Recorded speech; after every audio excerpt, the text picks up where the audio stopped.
My name is Lucas, and I remember that night as if it were etched into my very soul. It began deep within a dense forest, where twilight blurred the boundary between reality and nightmare. I had ventured into the wilderness alone, seeking solace from the relentless pace of city life.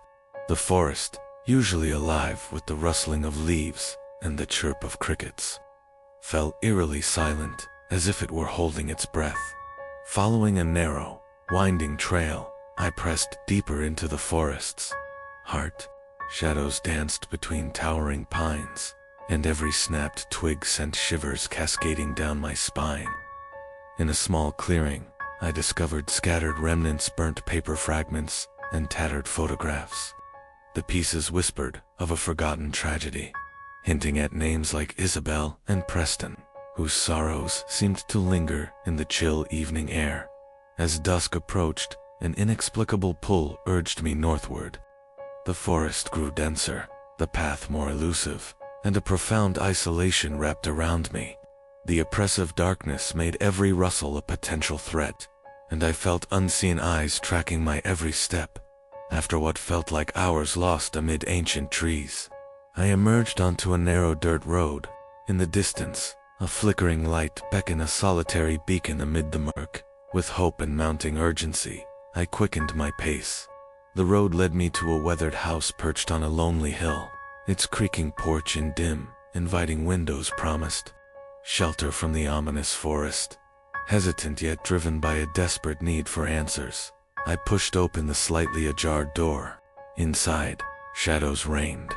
The only sound was the soft drip of water echoing in a vacant corridor.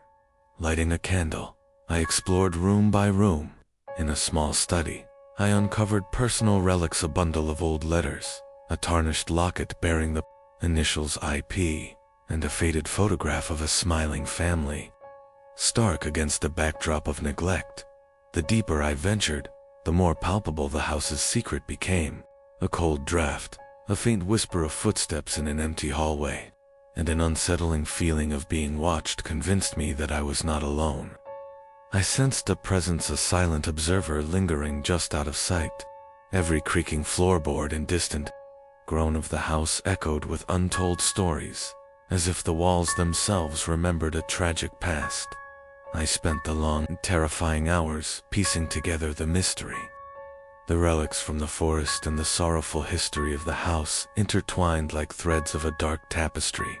In that lonely living room, as I sat by a dying fire, I realized that the eerie clues of the forest and the haunted memories of the house were bound together. The terror was real, yet it carried a strange allure, a call to confront the secrets of lost souls and unhealed wounds. Now, as dawn creeps in and I pen these words, the memories of that night remain vivid. My journey from the haunted forest to this enigmatic house is a reminder that some mysteries demand to be faced, even when they lead us into the heart of our deepest fears. My name is Nolan, and I'll never forget the night that reshaped my very understanding of fear. It began in the depths of Ravenwood Forest, a place where the boundary between reality and nightmare thins with every rustling leaf.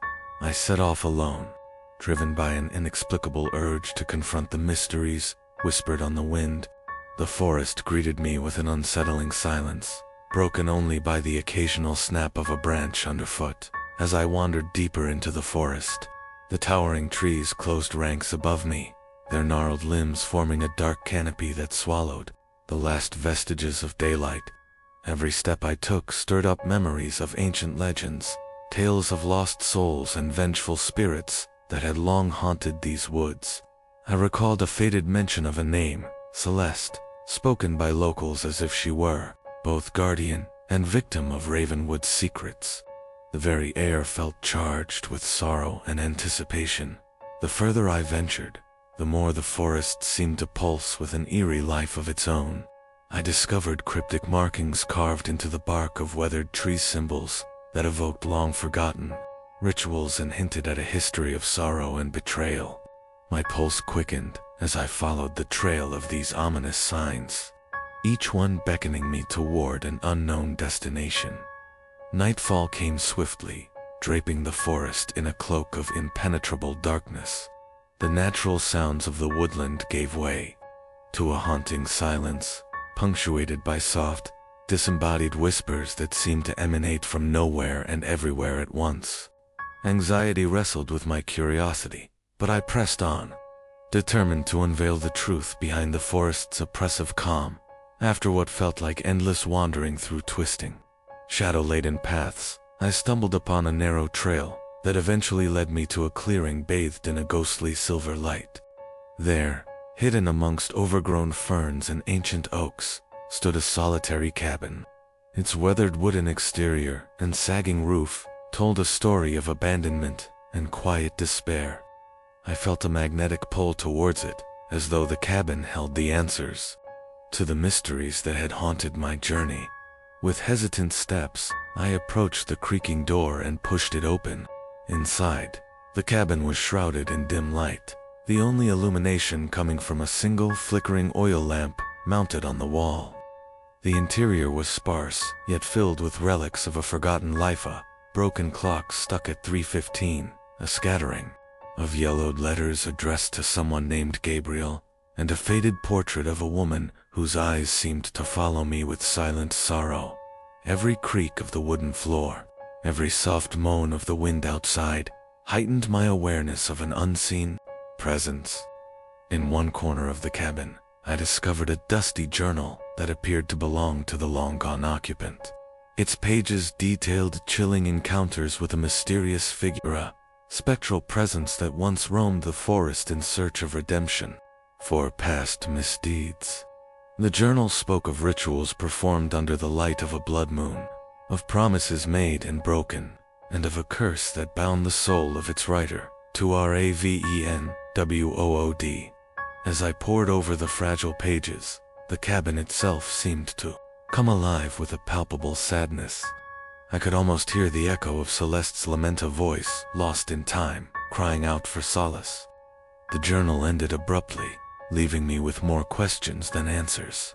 But one thought resonated deep within me. The forest and this cabin were intertwined by a fate that was as tragic as it was inevitable.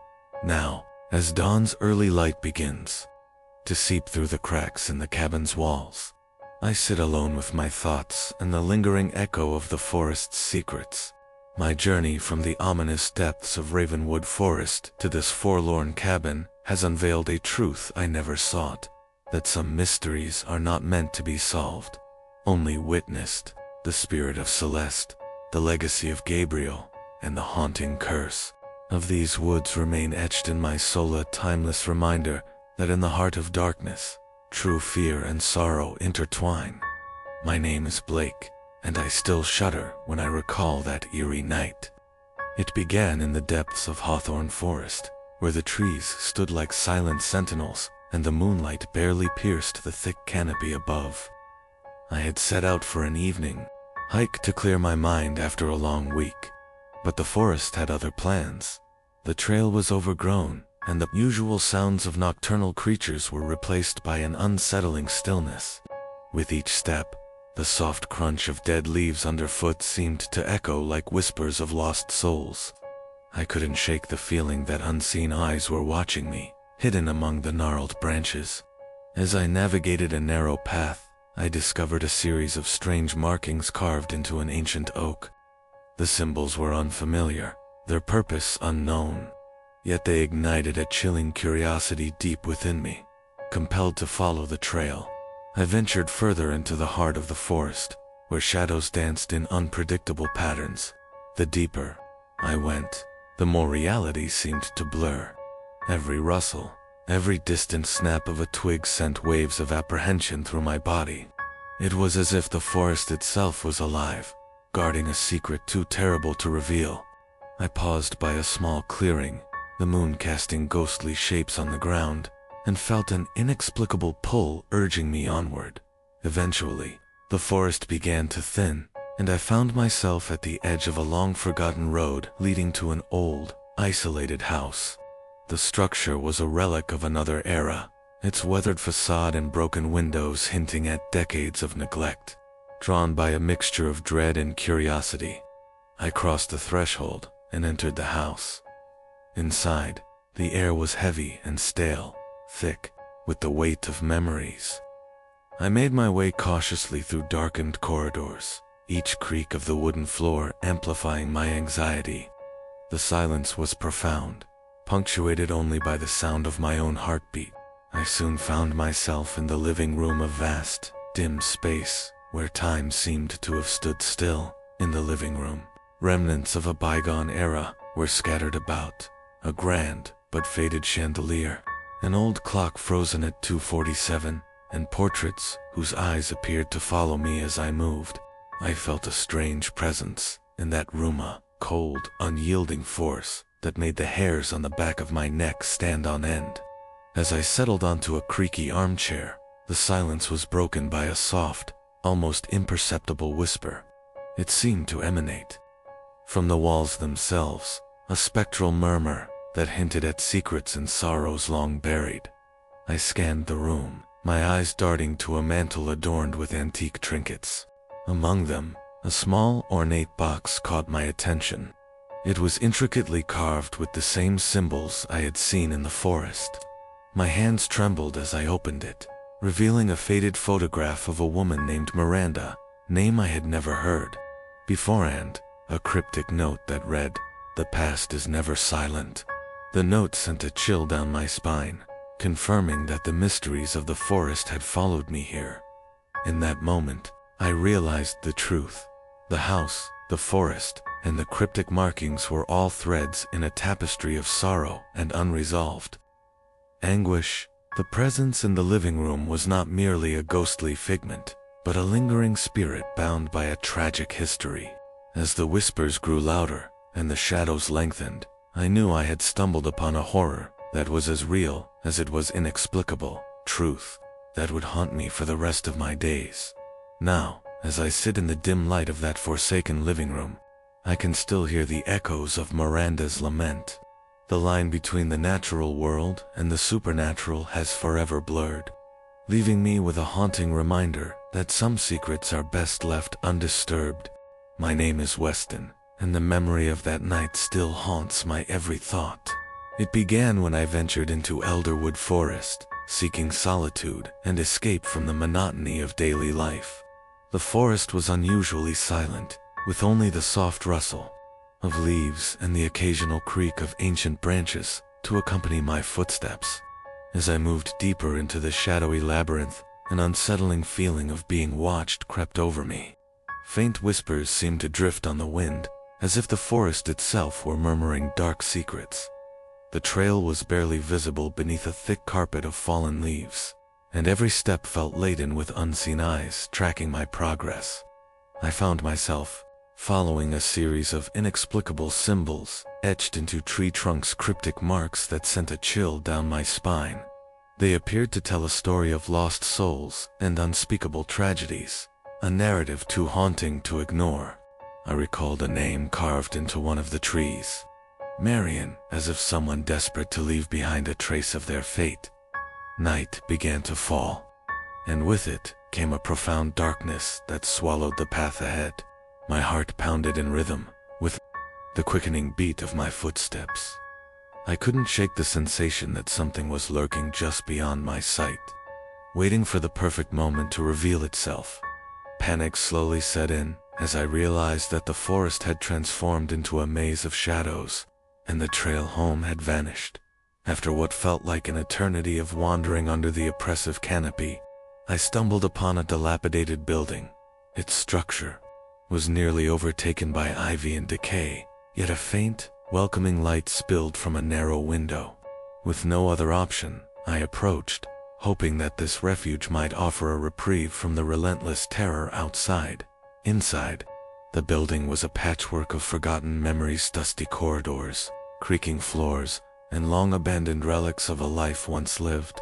I made my way cautiously through the silent halls, guided only by the dim glow of a solitary lantern hanging on the wall. My nerves were frayed, and every sound seemed amplified in the oppressive quiet. I eventually found a narrow staircase leading downward. Driven by equal parts desperation and curiosity, I descended into what I assumed was the building's basement. At the end of the hall, a heavy door marked bathroom loomed before me. The word, faded yet unmistakable, beckoned me into its depths. With trembling hands, I pushed the door open. Inside, the bathroom was shrouded in a cold, unnatural light that did little to alleviate the pervasive chill. The tiled walls were cracked and stained, and the mirror above the sink was so fogged that my reflection was barely visible. As I stepped inside, I felt a sudden, bone-deep cold envelop me, a stark contrast to the musty warmth of the decaying building. I turned on the flickering overhead light, and that's when I noticed it. In the mirror, behind me, a shadowy figure lingered. I spun around, heart hammering in my chest, but found nothing but empty air. When I looked back, the mirror revealed the figure had inched closer, its form indistinct, yet unmistakably malevolent. A whisper, soft as a sigh yet laden with despair, drifted from the darkness. "You cannot escape." Frozen with terror, I could only watch as the figure's presence grew more tangible in the glass. Its eyes, if they could be called that, burning with a sorrowful rage. The walls seemed to pulse with the echoes of distant cries, and the floor vibrated with the weight of unspoken anguish. In that moment, I realized that the horrors of the forest had not been left behind. They had followed me here, into the very sanctum of supposed refuge. Now, as I write these words in the trembling silence of that forsaken bathroom, I remain trapped in a nightmare where the boundary between the living and the spectral has long since dissolved. My escape is uncertain, and every creak of the floorboards reminds me that some mysteries are best left undisturbed. The forest led me here, to this relentless horror, where true despair manifests in the ghostly whisper of the unseen. My name is Miles, and I still shudder at the memory of that fateful night. It all began in the depths of Pinehaven Forest, a place where the ordinary transformed into something otherworldly as darkness fell. I had sought refuge among the towering pines and whispering winds, hoping to escape the relentless pace of daily life. The forest, however, had its own secrets to share. As I wandered along a narrow, winding trail, the golden hues of dusk faded into a murky twilight. Every rustle of leaves and snap of a twig made my heart race, as if unseen eyes watched my every step. I noticed strange markings on the bark of ancient trees, cryptic symbols that hinted at rituals of a forgotten time. I couldn't shake the feeling that these symbols were a warning, a silent message from the past meant only for those who dared to venture too far. The deeper I ventured, the more oppressive the forest became.